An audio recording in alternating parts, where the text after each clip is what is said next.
It was a few days before Christmas 1968 when Apollo 8 sat on the pad. She was the first of a new kind, a moon rocket. This was the Phoenix, risen from the ashes of Apollo 1. The first Apollo crew did not die in vain. This was to be their testament.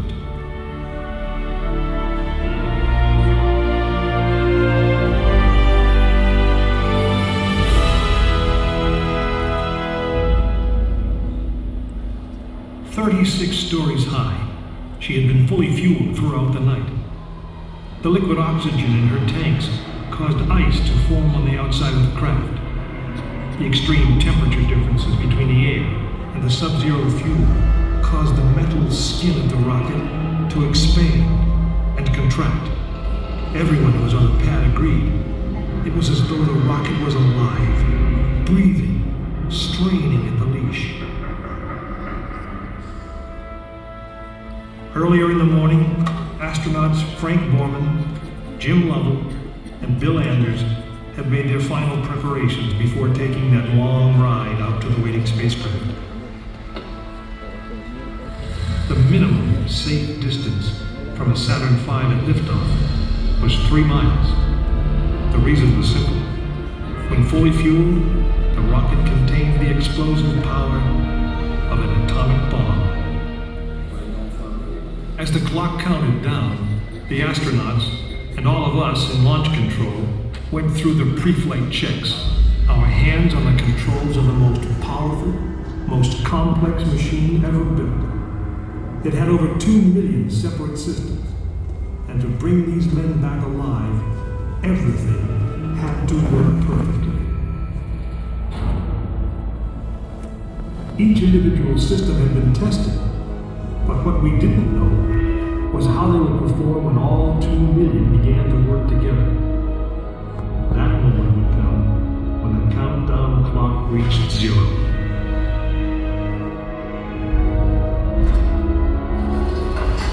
If a maneuvering thruster failed, if communications broke down, if navigation was off by 1 degree, if any piece of the miles of wiring, circuits, relays, or valves was defective, Frank Borman, Jim Lovell, and Bill Anders would pay with their lives. As they sat, waiting for launch on that chill December morning, these 3 astronauts were back to what they had always been, test pilots.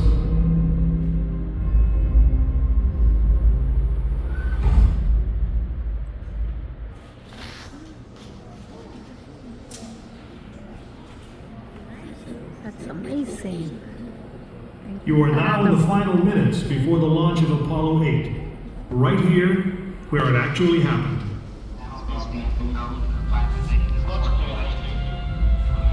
Mankind is about to leave his planet behind and journey to another.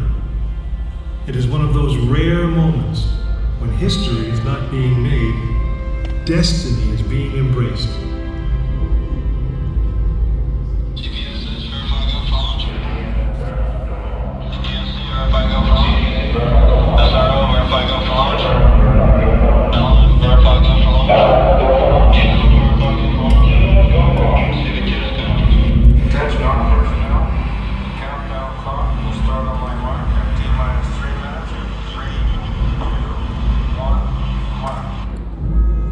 This is launch control. T-minus 3 minutes and counting.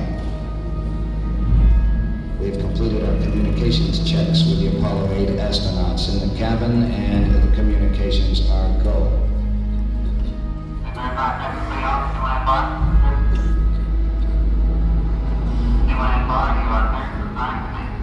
During this period, once we do get the firing command, the various tanks within the 3 stages of the Saturn V launch vehicle begin to pressurize. We have firing command. The firing command is in. We are now on the automatic sequence. T-minus 2 minutes, 20 seconds, and counting.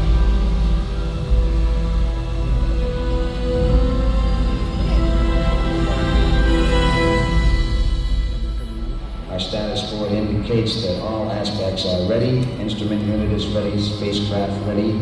Final check of the emergency detection system. That ready light also on. First stage preparations are completed. All systems are A-OK. fine, kid. Keep going. We're on. Ready to go to Conway. Stand by, Walter. Okay, you're on. All systems go. 1 minute 45 seconds and counting. The first stage liquid oxygen tank has been pressurized and the pressure is still building up. Coming up in 90 seconds, mark, T-minus 90 seconds and counting. The Apollo 8 crew standing by, spacecraft commander Frank Borman, Jim Lovell, Bill Anders. We now have a report that the liquid hydrogen tank on the third stage is pressurized. 1 minute 15 seconds.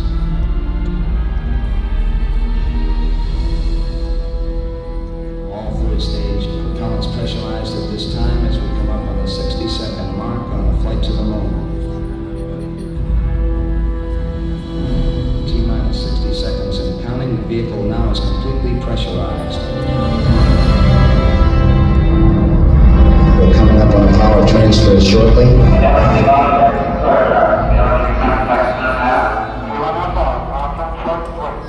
We have the power transfer. We're now on the flight batteries within the launch vehicle.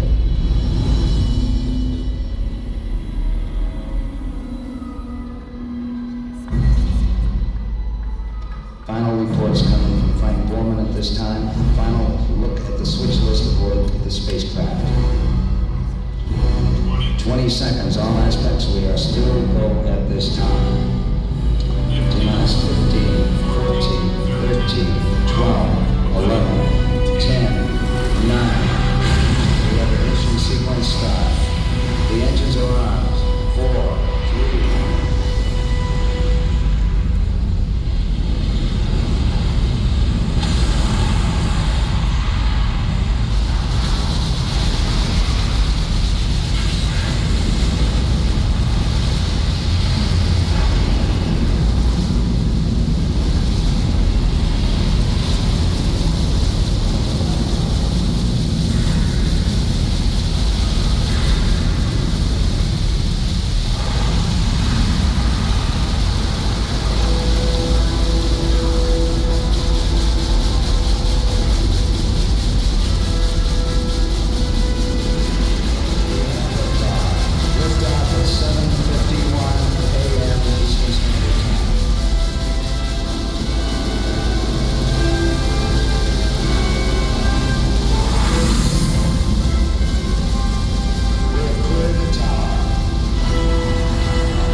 Apollo 8 successfully orbited the moon, and the astronauts returned safely to the Earth.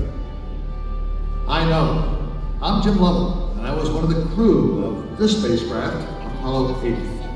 We were the first men to see the surface of the moon from just a few miles away.